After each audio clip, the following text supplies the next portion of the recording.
Clay model art വർക്കുകൾ കാണുന്നതിനും Indian defence force തൊഴിലവസരങ്ങൾ അറിയുന്നതിനും എൻ്റെ ഈ ചാനൽ സബ്സ്ക്രൈബ് ചെയ്യുക, ലൈക്ക് ചെയ്യുക, ഷെയർ ചെയ്യുക. ഇന്ത്യൻ ചാരനായ പാക് സൈനിക മേജർ രവീന്ദർ കൗശിക്കിൻ്റെ കഥ.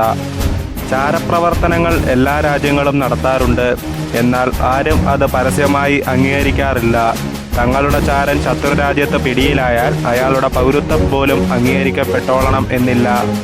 എങ്കിലും രാജ്യത്തിനു വേണ്ടി ജീവത്യാഗം ചെയ്യാൻ പോലും സന്നദ്ധരായി ചാരപ്പണി ഏറ്റെടുക്കാൻ പലരും തയ്യാറാകുന്നുണ്ട്. അവരോടെല്ലാം മാതൃരാജ്യങ്ങൾ എന്ത് നന്ദിയാണ് കാണിച്ചതെന്ന് ചോദ്യം ആവർത്തിച്ച് ചോദിക്കപ്പെടേണ്ടതുമാണ്. ഇന്ത്യക്കുമുണ്ട് പറയാൻ അങ്ങനെ ഒരു കഥ. മതം മാറി പാകിസ്ഥാനിലേക്ക് കടന്ന് അവിടെ സൈനിക ഓഫീസറായി ഇന്ത്യക്ക് വിവരങ്ങൾ കൈമാറി പിടിക്കപ്പെട്ട് ക്രൂര പീഡനങ്ങൾക്കും മരണത്തിനും കീഴടങ്ങിയ ഒരു ധീര ജവാന്റെ ജീവിതം. അതി രവീന്ദർ കൗശിക് എന്ന ബ്ലാക്ക് ടൈഗറിൻ്റെ കഥ. രവീന്ദർ കൗശിക് രാജസ്ഥാനിലെ ശ്രീഗംഗ നഗറിലായിരുന്നു 1952 രവീന്ദർ കൗശിക്കിൻ്റെ ജനനം. എല്ലാവരെയും പോലെ മികച്ച ഒരു ജീവിതം സ്വപ്നം കണ്ട് നടന്ന ഒരു ചെറുപ്പക്കാരനായിരുന്നു രവീന്ദർ കൗശിക്. യൗവനത്തിൻ്റെ തുടക്കത്തിലെ അറിയപ്പെടുന്ന ഒരു നാടക നടനായി മാറിയിരുന്നു. പക്ഷേ അദ്ദേഹത്തിൻ്റെ ജീവിതം തന്നെ മാറ്റിമറിച്ചത് ആ കഴിവായിരുന്നു എന്ന് തന്നെ പറയാം. ലക്നൌവിൽ ദേശീയ തലത്തിലുള്ള ഒരു നാടക മത്സര വേളയിലാണ് രഹസ്യാന്വേഷണ ഏജൻസിയായ റോയുടെ ശ്രദ്ധ രവീന്ദറിൽ പതിക്കുന്നത്. അത്ര മികച്ചതായിരുന്നു അദ്ദേഹത്തിൻ്റെ അഭിനയം. കാര്യങ്ങൾ ഇതായിരുന്നു: വെറും 23 വയസ്സ് മാത്രം പ്രായം. എന്താണ് ചാരപ്പണിയെന്നും അതിൻ്റെ ദൂഷ്യവശങ്ങൾ എന്തെന്നും റോ ഉദ്യോഗസ്ഥർ ബോധ്യപ്പെടുത്തുന്നു.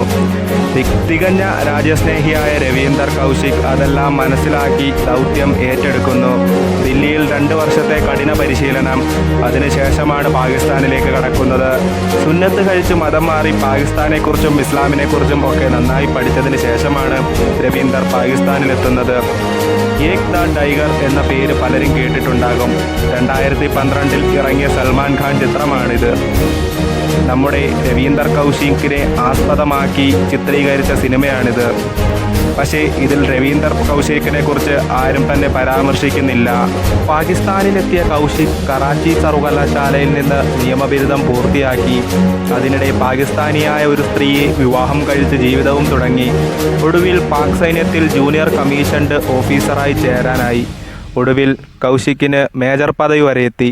അപ്പോഴാണ് അദ്ദേഹം പിടിക്കപ്പെട്ടത്. പാക് സൈന്യത്തിൽ നിന്നുള്ള നിർണായക വിവരങ്ങളായിരുന്നു രവീന്ദർ ഇന്ത്യക്ക് കൈമാറിക്കൊണ്ടിരുന്നത്. അന്നത്തെ പ്രധാനമന്ത്രി ഇന്ദിരാഗാന്ധി കൗശിക്കിനെ ബ്ലാക്ക് ടൈഗർ എന്നാണ് വിശേഷിപ്പിച്ചിരുന്നത്. ഇന്ദിരാഗാന്ധി അല്ല, അന്നത്തെ ആഭ്യന്തരമന്ത്രി ചവാനാണ് ഇങ്ങനെ ഒരു പേര് കൗശിക്കിന് നൽകിയതെന്നും റിപ്പോർട്ടുകളുണ്ട്. ആദ്യം വധശിക്ഷയാണ് കൗശിക്കിന് വിധിച്ചതെങ്കിലും പിന്നീട് ജീവപര്യന്തമാക്കി. വിവിധ ജയിലുകളിൽ ദുരിതപൂർണമായ ജീവിതമാണ് കൗശിക്കിന് നയിക്കേണ്ടി വന്നത്. ഒടുവിൽ 2001 അസുഖബാധിതനായി മരിക്കേണ്ടി വന്നു. കൗശിക്കിന് വേണ്ടി ഇന്ത്യ എന്താണ് ചെയ്തതെന്നും ചോദിക്കേണ്ടതാണ്. കൗശിക്കിന് വേണ്ടി എന്നാൽ ഇന്ത്യ ഒന്നും ചെയ്തില്ലെന്ന് തന്നെ വേണം പറയാൻ. കൗശിക്കിൻ്റെ അമ്മ മരിക്കും വരെ വളരെ ചെറിയൊരു തുക പെൻഷൻ നൽകിയത് മാത്രം. ചാരനെ അംഗീകരിക്കാൻ നമ്മുടെ നിയമം അനുവദിക്കില്ല. എന്തായാലും രവീന്ദർ കൗശിക്കിനെ കുറിച്ചുള്ള ഈ കഥ നിങ്ങൾക്ക് ഇഷ്ടമായെങ്കിൽ തീർച്ചയായും ചാനൽ ലൈക്ക് ചെയ്യുക, സബ്സ്ക്രൈബ് ചെയ്യുക, ഷെയർ ചെയ്യുക. അടുത്ത ആഴ്ച മറ്റൊരു കഥയുമായി വീണ്ടും കാണാം.